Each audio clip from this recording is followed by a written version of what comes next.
बंधु माने स्वागत करुछि आपण मानकु आम चैनल कथामृत को। बंधु माने भिडियोटी आरंभ करबा पूर्व समस्त को अनुरोध भिडियोटी शेष पर्यंत शुणु, गोटे लाइक करंतु, कमेंट बॉक्स रे आपणक मतामत दियंतु, शेयर करी महाप्रभुंक अलौकिक लीलार प्रचार करंतु। जदि चैनल को सब्सक्राइब करना सब्सक्राइब करनियंतु, पाखरे थिबा बेल बटन को प्रेस कर दियंतु, जहा द्वारा सब वीडियो नोटिफिकेशन आपण मानक पाखरे प्रथमे पहुंची जिवो। आसंतु सुनिबा। ओम नमो भगवते वासुदेवाय। श्री जगन्नाथ आम संस्कृतिर प्राण केन्द्र। पृथ्वी रे तांक परि देवता नाहंती, जहांक नाम ओ धाम को नहीं ए पुरुषोत्तम, अर्थात भारत वर्ष उत्कल देश रे अवस्थित पुरुषोत्तम क्षेत्र भूस्वर्ग भावे प्रसिद्ध, ଯେଉଁଠାରେ भक्तଙ୍କୁ अभय प्रदान करने ପାଇଁ स्वयं जगन्नाथ दारुब्रह्म रूपरे आविर्भूत होइअछन्ति। सर्वधर्म समन्वयर देवता सीए, तांकठारे सबु मत और सबु पथ एकीभूत। जुग जुग धरी जगतर नाथ जगन्नाथ आम संस्कृति रे मानवतावाद, मैत्री, धर्म धारणार दिग्दर्शन प्रदान करि आसिछन्ति। से भक्ति, विश्वास, ज्ञान, प्रेम, दया, क्षमा, सत्य और सहंतिर हेउछन्ति एक विराट अनुष्ठान।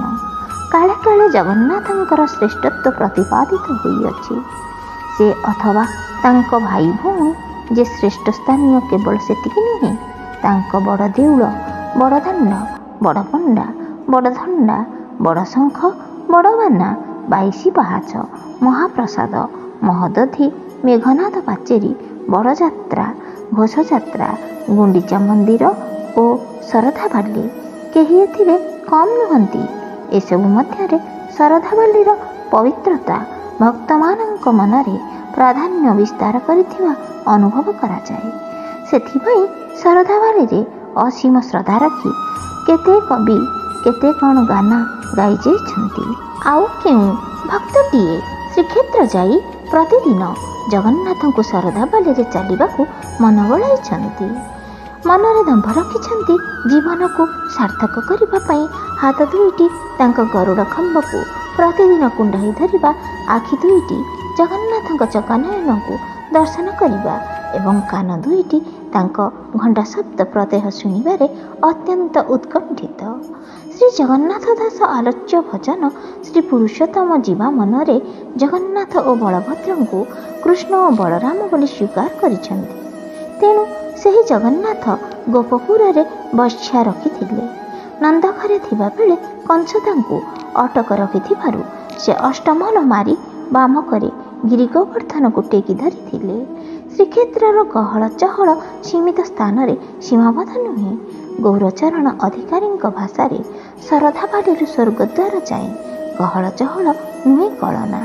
आउ जने कवि हाथ रे मुठा मुठा शरधाबाली भजन लिखिछन्ति, होई पड़िछन्ति भाव विहुलित। शरधाबाली सामान्य बोली नुहे, एहार अणु परमाणु रे घुरी बुले चंदन तुलसीर बास। भक्त मनरे सृष्टि करे विभु प्रेमर तन्मयता। तांक श्रीचरण तले दुई पाद जागा और शरधाबाली हाथटिए भक्त पाई यथेष्ट। भावबंधन मुक्ति पाइबा पाई एठारु अधिक किछि न थाए। श्रीक्षेत्र बिना अन्य कौनसी स्थान रे शरधाबाली देखा मिले नहीं। श्री जगन्नाथ माउसी माँ मंदिर बा गुंडीचा मंदिर निकटरे ठूल होई रहिथिबा बालीर नाम ही शरधाबाली। एहाठारु पवित्र बाली समग्र विश्व विरह। रथयात्रा बेले तीन ठाकुर शरधाबाली को अतिक्रम करी गुंडीचा घरर रत्नवेदी को विजे हुअन्ति एवं बाहुड़ा यात्रा समय रे पुनर्बार 3 दिन शरधाबाली को पार होई श्रीमंदिर अभिमुखे यात्रा आरंभ करती। गुंडीचा मंदिर पाददेशरू बड़शंख पर्यंत परिव्याप्त बाली को शरधाबाली कुहाजिबार तात्पर्य कौन? जेते दूर संभव श्रद्धा एक तत्सम शब्दरू शरधा तत्भव शब्दर सृष्टि। एही शरधा कालक्रमे एक देशज शब्द भाव व्यवहृत हेबा किछि असंभव नुहे। श्रद्धा सब पदार्थर मूल कारण। तेणु श्रीमद् भगवत गीतार विभिन्न अध्याय ଶ୍ରଦ୍ଧାର ଗୁରୁତ୍ୱ ଆରୋପିତ। ଯଥା ଶ୍ରଦ୍ଧାବାନ ଲଭତେ ଜ୍ଞାନମ ଶ୍ରଦ୍ଧାମୟୋଧମ ୟମ୍ ପୁରୁଷଃ ଶ୍ରଦ୍ଧାୟା ପରୟା ତପ୍ତମ ଶ୍ରଦ୍ଧାଧାନ ମହରମ ଭକ୍ତା ସ୍ତେମ ତିବବ ମେ ପ୍ରିୟାଃ ଶ୍ରଦ୍ଧାବନ୍ତ ନଶ୍ଚୟନ୍ତ ପ୍ରଭୃତି ଶ୍ରୀ ଚୈତନ୍ୟ ଚରିତାମୃତରେ କୃଷ୍ଣଦାସ କବିରାଜ ଲେଖିଛନ୍ତି। ଶ୍ରଦ୍ଧାବାନ ଜନ ହ୍ୟ ଭକ୍ତି ଅଧିକାରୀ। ଶ୍ରଦ୍ଧାକୁ ବହୁ ଭକ୍ତି ଗ୍ରନ୍ଥରେ ପ୍ରାଧାନ୍ୟ ଦିଆଯାଇଛି। ଶ୍ରଦ୍ଧା ବିରହିତ ଜୀବନ ନୁହେଁ। ସମ୍ଭବତଃ ଶ୍ରଦ୍ଧା ଶବ୍ଦରୁ ସମୟକ୍ରମେ ଶରଧା ଶବ୍ଦ ସୃଷ୍ଟି ହୋଇ ଶ୍ରୀକ୍ଷେତ୍ରସ୍ଥ ଗୁଣ୍ଡିଚା ମନ୍ଦିର ପାଦଦେଶର ବାଲିକୁ ଶରଧା ବାଲି ଭାବରେ ଆଖ୍ୟାୟିତ ହୋଇଛି। ଏସବୁ ସତ୍ତ୍ୱେ ଶରଧା ବାଲି ସମ୍ପର୍କରେ ପୌରାଣିକ କାହାଣୀ ଏବଂ ଐତିହାସିକ ବିବରଣୀ ରହିଥିବା ପରିଲକ୍ଷିତ ହୁଏ। ସ୍କନ୍ଦ ପୁରାଣରେ ଶରଧା ବାଲି ପ୍ରସଙ୍ଗରେ କୁହାଯାଇଛି, ଅବନ୍ତୀର ରାଜା ଇନ୍ଦ୍ରଦ୍ୟୁମ୍ନ ଯେତେବେଳେ ସମସ୍ତ ରାଜ୍ୟବାସୀଙ୍କ ସହିତ ଶ୍ରୀକ୍ଷେତ୍ରକୁ ଆସିବା ପାଇଁ 18 ନଳାଠାରେ ଉପସ୍ଥିତ ହେଲେ, ସେତେବେଳେ ଘାଟ ଜଗୁଆଳି ଘାଟପୃଷ୍ଟି ରାଜା ଇନ୍ଦ୍ରଦ୍ୟୁମ୍ନକୁ ଛାଡ଼ିଦେଲା ନାହିଁ। ସେ କହିଲା ଯେ ଶଙ୍ଖନାଭି ମଣ୍ଡଳରେ କେବଳ ସାଧୁସନ୍ଥ ରହିପାରିବେ, ସେଠାରେ ରାଜକୀୟ ଆଡ଼ମ୍ବରର ସ୍ଥାନ ନାହିଁ। ରାଜା ଏହା ଘାଟପୃଷ୍ଠିଠାରୁ ଶୁଣି ଫେରିଗଲେ ଏବଂ ଚନ୍ଦନପୁରସ୍ଥିତ କପୋତେଶ୍ୱର ମହାଦେବଙ୍କ ନିକଟରେ ଗୁହାରିଆ ପଡ଼ିଲେ। ମହାଦେବଙ୍କ ନିର୍ଦ୍ଦେଶକ୍ରମେ ରାଜା ନିଜର ସମସ୍ତ ରାଜକୀୟ ବେଶ ପରିତ୍ୟାଗ କରି ସନ୍ନ୍ୟାସୀ ବେଶରେ ଯିବାରୁ ଘାଟପୃଷ୍ଠି ଘାଟ ଛାଡ଼ିଦେଲା ଓ ରାଜା ଶ୍ରୀକ୍ଷେତ୍ରରେ ପହଞ୍ଚିଲେ। ରାଜା ଇନ୍ଦ୍ରଦ୍ୟୁମ୍ନ ଶ୍ରୀକ୍ଷେତ୍ରରେ ପହଞ୍ଚି ଯାହା ଦେଖିଲେ ସେଥିରେ ସେ ବ୍ୟଥିତ ହୋଇପଡ଼ିଲେ। ଚତୁର୍ଦିଗରେ ରାଶି ରାଶି ବାଲି ତାଙ୍କ ଦୃଷ୍ଟିଗୋଚର ହେଲା। ଶବର ପୂଜିତ ଆରାଧ୍ୟ ଦେବତା ଇନ୍ଦ୍ର ନୀଳମଣି ପ୍ରସ୍ତର ନିର୍ମିତ ନୀଳମାଧବଙ୍କ ସ୍ଥିତି ସେହି ବାଲୁକା ରାଶି ଭିତରେ ଅବଲୁପ୍ତ ହୋଇଯାଇଥିଲା। ଦେବତାଙ୍କୁ ନ ପାଇ ରାଜା ବିକଳ କଣ୍ଠରେ ପ୍ରଳାପ କରି କହିଲେ, କି କରୋମି କ୍ୱଂ ଗଚ୍ଛାମି କ୍ୱଂ ରକ୍ଷା କରିଷ୍ୟାମି। ଏହା ଶୁଣି କିଛି ସମୟ ପରେ ନାରଦ ମହର୍ଷି ଆସି ସେଠାରେ ଆବିର୍ଭୂତ ହେଲେ ଏବଂ ରାଜାଙ୍କୁ ଆଶ୍ୱାସନା ଦେଇ କହିଲେ ଯେ ବିଦ୍ୟାପତି ଏହି କ୍ଷେତ୍ର ଛାଡ଼ି ଯିବା ପରେ କ୍ଷେତ୍ରରାଶି ବାଲିରେ ଆବୃତ ହୋଇ ପଡ଼ିଲା। ବାୟୁ ଝଡ଼ ଅବିରାମ ଲାଗି ରହିଥିବାରୁ ପରିସ୍ଥିତି ଅତ୍ୟନ୍ତ ଦୁର୍ବିସହ ହୋଇପଡ଼ିଲା। ପୁନର୍ବାର ନାରଦ କହିଲେ, ହେ ରାଜା, ବାଲିରେ ଚତୁର୍ଦିଗ ପୂର୍ଣ୍ଣ ହୋଇଥିବାରୁ ତୁମେ ତୁମ ଆରାଧ୍ୟ ନୀଳମାଧବଙ୍କୁ ଦର୍ଶନ କରିପାରିବ ନାହିଁ।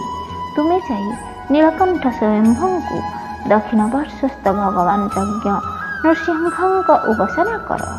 ତାଙ୍କର ଉପାସନା ତୁମକୁ ତୁମର ଅଭୀଷ୍ଟ ପୂର୍ଣ୍ଣ କରିବା ପାଇଁ ଦିଗ୍ଦର୍ଶନ ଦେବ। ରାଜା ଇନ୍ଦ୍ରଦ୍ୟୁମ୍ନ ଅତ୍ୟନ୍ତ ଶ୍ରଦ୍ଧାର ସହ ଯଜ୍ଞ ନୃସିଂହଙ୍କ ଉପାସନା କରିବାକୁ ଲାଗିଲେ। ହଠାତ୍ ଶୂନ୍ୟବାଣୀ ହେଲା, ହେ ରାଜା, ଚିନ୍ତା କର ନାହିଁ। ଅଚିରେ ମୁଁ ମର୍ତ୍ତ୍ୟମଣ୍ଡଳରେ ନିରାକାରରୁ ଦାରୁ ଆକାର ଧାରଣ କରି ଆବିର୍ଭୂତ ହେବି। ଏହା ଶୁଣି ରାଜା ଆଶ୍ୱସ୍ତ ହେଲେ। ଅଶେଷ ଶ୍ରଦ୍ଧାର ସହ ଯେଉଁ ବାଲୁକା ରାଶି ଉପରେ ବସି ରାଜା ଧ୍ୟାନସ୍ଥ ହୋଇଥିଲେ ଏବଂ ଉପାସନାର ଫଳପ୍ରାପ୍ତି ହେଲେ, ସେହି ବାଲିର ନାମ ଶରଧା ବାଲି ହେଲା। ରାଜାଙ୍କର ଆରାଧ୍ୟଙ୍କ ପ୍ରତି ରହିଥିବା ଶ୍ରଦ୍ଧା ଆଜି ଶରଧା ବାଲିର ପରିଚୟ ଦିଏ। ହୋଇପାରେ ଏହା ପୌରାଣିକ କାହାଣୀ, କିନ୍ତୁ ଏଥିରେ କିଛି ସତ୍ୟତା ନାହିଁ। ଏହା ଅସ୍ୱୀକାର କରିହେବ ନାହିଁ। ସମୟକ୍ରମେ ଜନମାନସରେ ପୌରାଣିକ ଶରଧା ବାଲି ସତ୍ୟ ରୂପ ଦେବା କିଛି ଅସମ୍ଭବ ନୁହେଁ। ଶରଧା ବାଲି ସମ୍ପର୍କରେ ଅନ୍ୟ ଏକ ପ୍ରସଙ୍ଗ ଦୃଷ୍ଟିକୁ ଆସେ, ଯାହା ଇତିହାସ ସମ୍ମତ। ଅନେକଙ୍କ ମତରେ ଏହା ଗୋଟିଏ କିମ୍ବଦନ୍ତୀ। ପୂର୍ବେ ବଡ଼ଶଙ୍ଖ ନିକଟରେ ମାଳିନୀ ନଦୀ ପ୍ରବାହିତ ହେଉଥିଲା। ଏହି ନଦୀ ବଡ଼ଦାଣ୍ଡ ଓ ଗୁଣ୍ଡିଚାବାଡ଼ିକୁ ଦୁଇ ଭାଗରେ ବିଭକ୍ତ କରୁଥିଲା। ସେହି ନଦୀରେ ବର୍ଷା ଦିନେ ପାଣି ଅଧିକ ହେଉଥିବାରୁ ଶ୍ରୀଜଗନ୍ନାଥ, ବଳଭଦ୍ର ଓ ସୁଭଦ୍ରା ମାଳିନୀ ନଦୀ କୂଳରେ ପହଞ୍ଚିବା ପରେ ଡଙ୍ଗାରେ ବସାଇ ତିନି ଠାକୁରଙ୍କୁ ନଦୀ ପାର କରାଯାଉଥିଲା।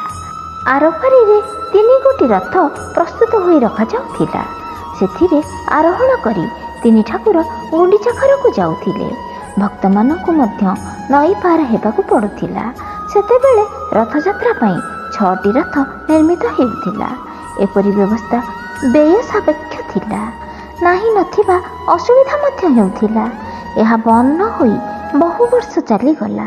ଦ୍ୱିତୀୟତଃ ମାଳିନୀ ନଦୀରେ ବନ୍ୟା ହୋଇ ହ୍ରାସ ପାଇବା ପରେ ତାର ତୀରରେ କାଦୁଅ ଜମି ରହୁଥିଲା। ତ୍ରୟୋଦଶ ଶତାବ୍ଦୀରେ 18 ନଳା ବା ଶଙ୍ଖୁଆ ସେତୁ ରାଜା ନରସିଂହ ଦେବଙ୍କ ଉଦ୍ୟମରେ ବନ୍ଧାଇ ଦିଆଗଲା।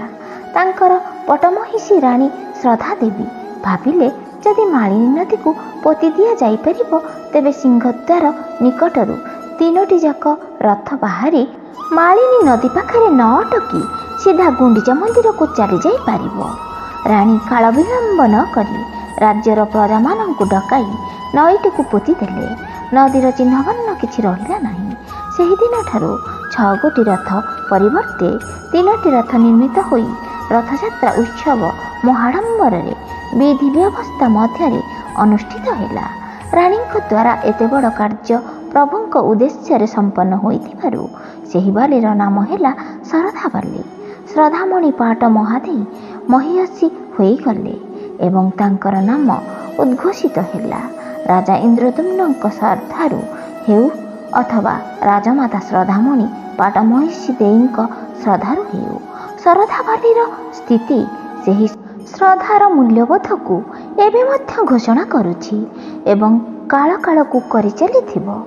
ଜଗତର ନାଥ ଶ୍ରୀ ଜଗନ୍ନାଥଙ୍କ ଦାରୁମୂର୍ତ୍ତି ଗଢ଼ାଇଥିବା ଏବଂ ମନ୍ଦିର ନିର୍ମାଣ କରିଥିବା ରାଜା ଇନ୍ଦ୍ରଦ୍ୟୁମ୍ନଙ୍କ ନାମାନୁସାରେ ଇନ୍ଦ୍ରଦ୍ୟୁମ୍ନ ପୁଷ୍କରିଣୀ ନାମ ରଖାଗଲା। ରାଣୀ ଗୁଣ୍ଡିଚା ଦେବୀଙ୍କ ନାମକୁ ପ୍ରସିଦ୍ଧି ଦେବା ପାଇଁ ଗୁଣ୍ଡିଚା ଯାତ୍ରା ତଥା ଜନ୍ମବେଦୀ ଗୁଣ୍ଡିଚା ମନ୍ଦିର ନାମରେ ପ୍ରସିଦ୍ଧି ଅର୍ଜନ କଲା।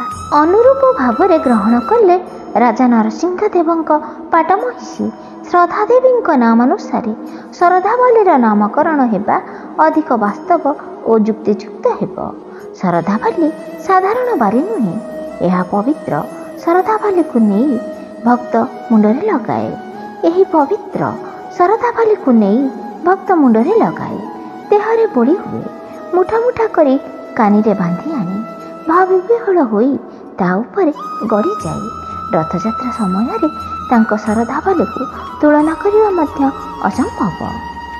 ପ୍ରିୟ ଦର୍ଶକ ବନ୍ଧୁ, ଶରଧାବାଲି ଆପଣଙ୍କୁ କେମିତି ଲାଗିଲା କମେଣ୍ଟ ବକ୍ସରେ ଲେଖି ନିଶ୍ଚୟ ଜଣାଇବେ।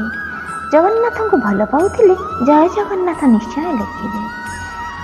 ସେୟାର କରି ଜଗନ୍ନାଥଙ୍କ ମହିମାର ପ୍ରଚାର ପ୍ରସାର କରିବେ। ଶ୍ରୀମତୀ ପ୍ରତିଭା ରାୟଙ୍କ ଯାଜ୍ଞସେନୀ ଶୁଣିବାକୁ ଚାହୁଁଥିଲେ ଭିଡ଼ିଓ ସେକ୍ସନକୁ ଯାଇ ଯାଜ୍ଞସେନୀର ପ୍ରତ୍ୟେକ ଅଧ୍ୟାୟ ଶୁଣିପାରିବେ। ରହୁଛି, ନମସ୍କାର, ଜୟ ଜଗନ୍ନାଥ।